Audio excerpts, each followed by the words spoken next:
Man suspected of killing police constable charge. Hi again and welcome. This is Links 007 TV News Report, and we'll be right back with the full details to come. Welcome to Links 007 TV News Report, providing you with the best in local and international news updates.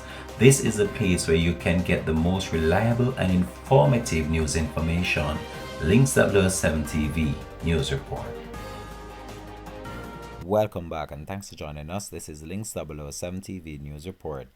Detectives assigned to the Major Investigation Division who have been probing the taking out of one of their own colleagues, Constable Jermaine Brown, made a breakthrough on Friday by laying formal charges against one of their main suspects. Charge is 19-year-old Giovanni Finley, otherwise called Jojo, of Paul Mountain District, Kitson Town in St. Catherine, and Pelican District, Discovery Bay in St. Anne.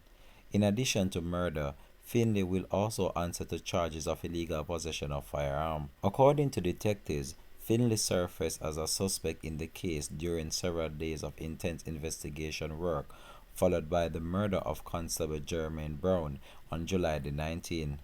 Finley, who was on bail for a previous offense, was apprehended on Friday, July the 29th, when he appeared before the court. Finley was charged for murder of the policeman on Thursday, August the 4th, after was previously pointed out in an identification parade.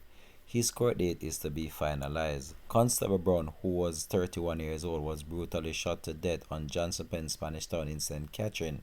Brown reportedly went to the community in his private motor car around 4:50 p.m. when gunmen attacked him and shot him several times. The police investigation continues.